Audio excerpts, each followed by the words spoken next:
The Weekend Break, live from Kingston Heath Golf Club. For Tint a Car, get your vehicle tinted from $295. Lovely atmosphere here at Kingston Heath for the World Cup of Golf. We're here from Bondi very soon. We have Jim Shenbury, we have Hollywood director Ted Kotcheff, who is here for Monster Fest, which is featuring Wake in Fright, which is one of those films that you see and you never ever forget. You can't forget it. And it's an impact film. How can you forget Jim? the live slaughter? Yeah, well, the live slaughter of kangaroos on film. Are we really like this? Is this really happening? It's really happening. Do you know something about the colour, Ted? I don't know. This film received the ultimate accolade.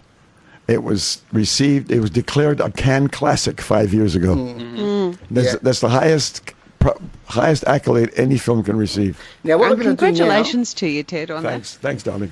Now, what we're going to do now is we're going to introduce a new segment to the film show. Yes. This is an idea that I had last year when I found out that our wonderful producer, Jessie Aiton, had not seen the Australian film The Castle. Yes. So I suggested to her that she should actually watch the film and come in and review it as someone who's never seen the film before. Okay. And this has given me the idea, guys, of having a semi-regular segment on the show where we get Jessie to watch classic films that she's never seen before. That's interesting. And Jessie's the perfect candidate for this segment. Are we calling this segment through the eyes of an innocent? Well, I want to call it classic exposure. Yes. But I think Dee Dee wanted to call it, I can't believe you haven't seen that film. Yeah. Catchy. But Jessie is actually the perfect candidate for this segment, Ted, right? Because she's young. Yes. And she loves cinema. Absolutely. So she has all these fantastic discoveries ahead of her. And I thought, what better way to kick off the segment than to have her see Wake in Fright and then review it in front of the man responsible for it. Ted, Jessie watched Wake in Fright for the first time last night. Ted, if she says something awful, we've never met her in our life. We don't even know her. You're disowning her already? We've never met that dark-haired girl. No, I'm going to give her the benefit of the doubt. She's red-haired. All right, Jessie, what did you make of Wake in Fright? Well, I gave it 5 stars, Dee Dee. Out of what? 5 out of what? Out of 5. I love Jessie already. Yes. That's our producer right there. That's right. Yes, I was really intrigued to watch this, and I purposely did not do any reading or research about it before I saw it because I really wanted to go in with fresh 31-year-old eyes. And I suppose I thought it was just going to be a nice story about a couple of kangaroos in the outback, and boy, was I wrong. So just for people that haven't seen it, to set the scene, I suppose I would describe it as probably the original Australian horror film. So, and that's what I didn't realise. It's essentially a psychological thriller. Mm-hmm. And just we watch this well-meaning, educated man in a town that the film starts off, we're in a remote part of Australia that's so isolated that all of the children in the town are in the one class. So that was the first thing that I noticed. Mm-hmm. We are far, far away from anywhere, with no internet, no Facebook during this time. He's got a girl back in Sydney and he's due to catch a train to Bundan-Yabba. Which he does, and catch a flight out to Sydney the next day. He goes out gambling, he blows all of his money stupidly, and then begins what I call the Great Descent into hell. Into hell, yeah. And it was very confronting because I found there were so many, I guess you could call iconic elements to it of that classic Australian outback culture. You know, this is a local town. The locals, they govern themselves. They don't really have a police system. As Jim said, it's beer, it's drinking, and they're pretty corrupt, and it's their way or the highway. And what I found was he's essentially at the absolute mercy, having no money, of the kindness of strangers, because he can't say no to anyone that's offering him drink or drugs or, a homosexual encounter or going out roo shooting. He can't say no because he's completely reliant on these people. And it was it was quite, I suppose, disturbing to watch, because there was one moment at the very start, and obviously there's that really classic kangaroo scene, which I'll touch on very briefly. But one of the most poignant moments for me was when he looked over and he saw the plane that he was meant to be on fly over him. And you know that was just this missed opportunity, and it was a really, really brief moment, but I found that moment really like quite, he really should be on that plane to get back to his girl. Yeah. That's right, in Sydney. To Sydney.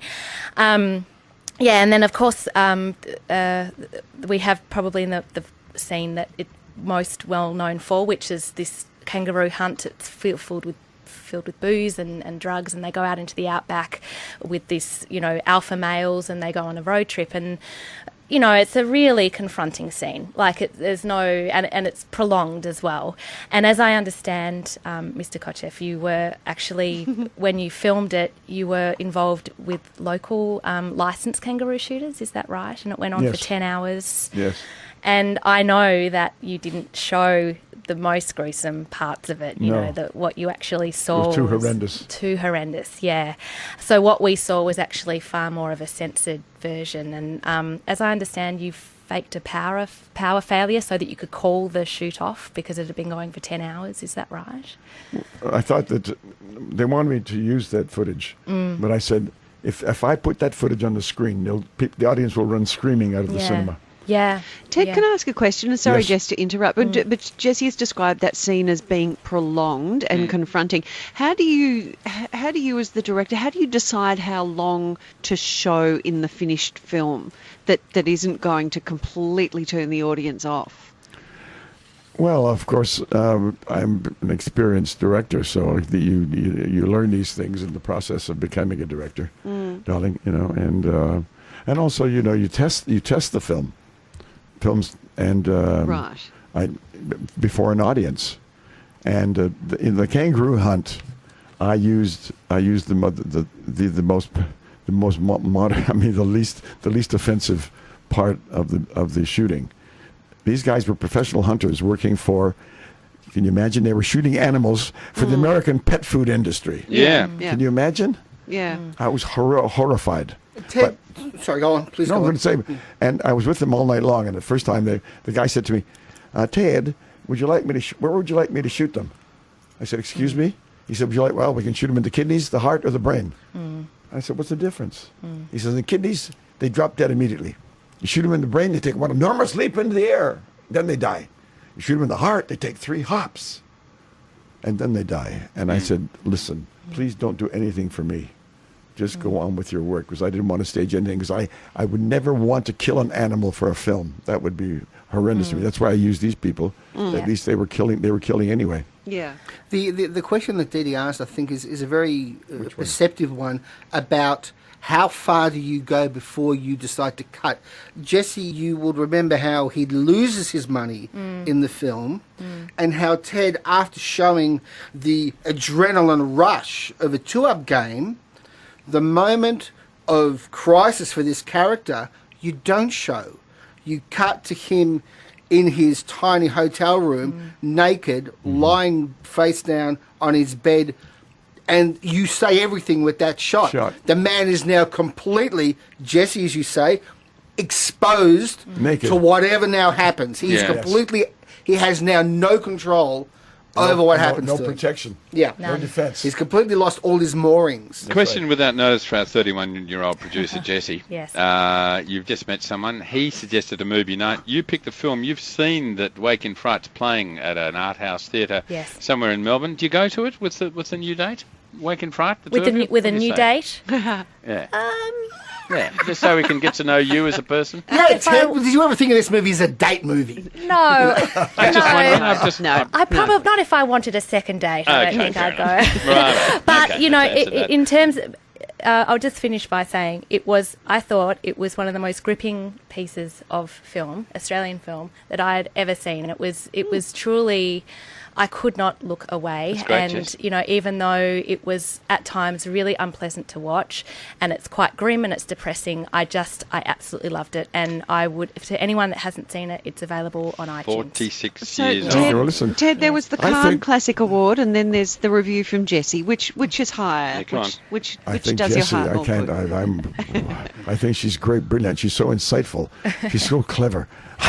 She also described it as the first Australian horror film. Jessie, I think that's the first time I've heard the film described as that. Absolutely. And I think it is absolutely accurate. Yeah. Because we basically didn't have a film. That's why, of industry. course, that's why the film was invited by the Monster Fest. Yeah. Yeah. And also, there was another festival that showed horror films in Montreal.